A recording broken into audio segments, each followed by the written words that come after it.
Decían los viejos o nuestros ancestros de Jaén que el Neveral respiraba por las noches, que entre la espesura de los pinos y la neblina que baja del monte Jabalcuz podía oírse un murmullo quedo, como un aliento antiguo, que nunca terminó de apagarse. El hospital, construido a comienzos del siglo XX como refugio para los enfermos de tuberculosis, se levantaba sobre un terreno que antaño fue huerto y manantial.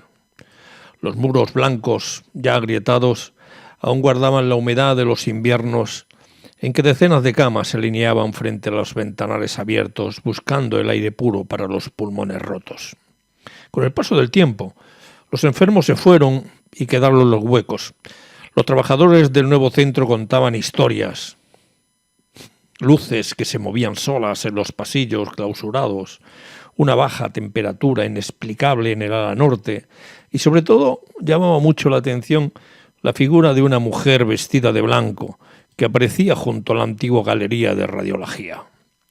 Algunos creían ver sombras apoyadas en las barandillas del edificio viejo, mientras hacia el valle, mientras caía la tarde, se escuchaban sonidos. Una enfermera que juró haber escuchado un tosido leve en una habitación cerrada desde el año 1965 y otro celador abandonó el turno tras ver cómo una puerta se abría sin viento, pero nadie hablaba demasiado. En Jaén se sabe, y en Jaén sabemos, que hay silencios que se merecen un respeto. Hoy el Neveral evidentemente sigue en pie, pero de otra manera. Hay un hospital nuevo prácticamente entre la vida y el recuerdo. Algunos excursionistas suben al atardecer y dicen que por el paisaje, otros por curiosidad, otros para hacer deporte. Pero cuando cae la noche y el pinar se llena de susurros, todos bajan rápido. Y es que el Neveral no asusta, solo pide que recordemos a quienes dejaron allí su último suspiro. Y esto viene al hilo de una historia que les voy a contar.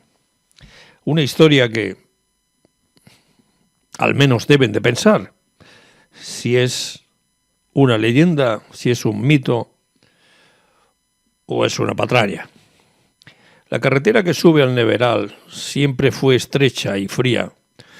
Estaba y sigue bordeada de olivos silvestres y pinos que parecen inclinarse sobre los coches como si quisieran escuchar los secretos de quienes se aventuran hasta allí. A esa hora tardía, casi medianoche, el aire ese día olía a tierra mojada y la luz nueva apenas ofrecía una luz bastante débil como para distinguir la silueta del antiguo hospital. Clara Gómez se detuvo frente a la verja oxidada. Ella era doctora en Historia del Arte, pero su obsesión eran los edificios malditos, los lugares donde el tiempo había decidido quedarse a vivir. Había oído hablar desde niña del Neveral, cuando su abuela, una enfermera que trabajó allí en los años 50, le contaba historias de pacientes que murieron mirando el amanecer sin llegar a verlo. Esa noche, Clara había venido a buscar algo más que leyendas. Sabía que entre los documentos del archivo provincial había referencias a un cuaderno de sombras, un diario escrito por un paciente anónimo que nunca, jamás abandonó el hospital. El hall del edificio la recibió con un silencio espeso, solo roto por el chasquido de los guijarros bajo sus botas. Las paredes, antaño blancas, estaban cubiertas de moho y polvo, y las puertas, medio descolgadas, dejaban entrever habitaciones donde quedaban aún camas metálicas ya oxidadas, sillas cojas, jeringas caídas y una corriente helada que recorría el pasillo principal, llevando consigo un tenue olor a desinfectante antiguo, mezcla de alcohol y descomposición. Clara encendió su linterna y avanzó. A cada paso sentía que la oscuridad retrocedía solo un instante, como si esperara para volver a ocupar su lugar. Se detuvo al oír un sonido, se le heló la sangre. Un leve crujido, como el roce de una sábana arrastrada por el suelo. ¿Hay alguien ahí?, susurró. El sonido se repitió, seguido de una respiración entrecortada, y el aire se volvió más tenso, casi líquido. Clara notó un pinchazo en los pulmones, una opresión familiar. Su abuela había muerto de la misma enfermedad que allí se trató durante décadas, tuberculosis. En el pabellón de las mujeres encontró lo que buscaba, una mesa corroída bajo una ventana rota y un cuaderno de cubierta verde. En la tapa se podía leer con tinta desvaída Diario del pabellón 3. Clara lo abrió con cuidado. Las primeras páginas hablaban de tratamiento, de la fiebre, del dolor al respirar. Pero luego, de pronto la letra cambiaba. Las noches aquí no duermen. Hay ojos detrás del cristal. Dicen que son los que ya cruzaron, que vigilan porque no quieren irse solos.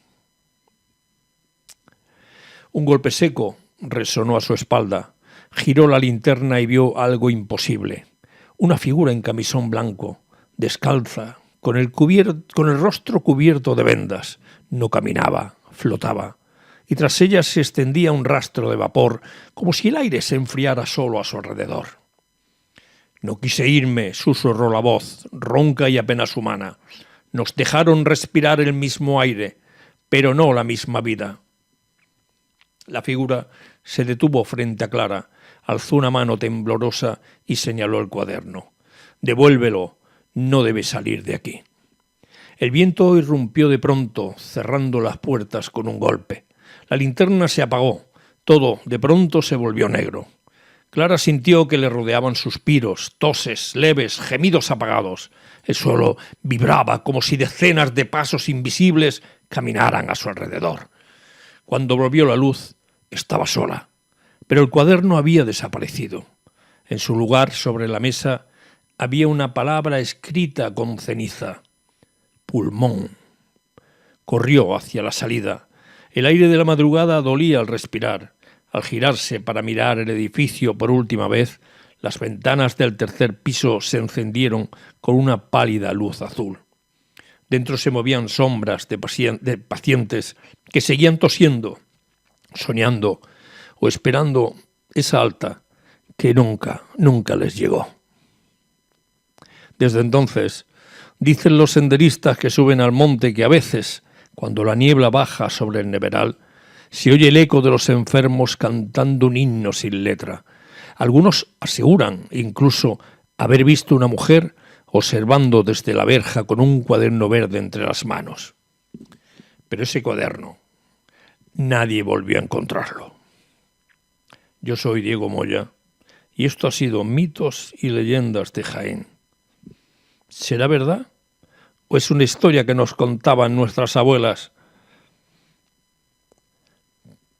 para no hablarnos del tío del saco?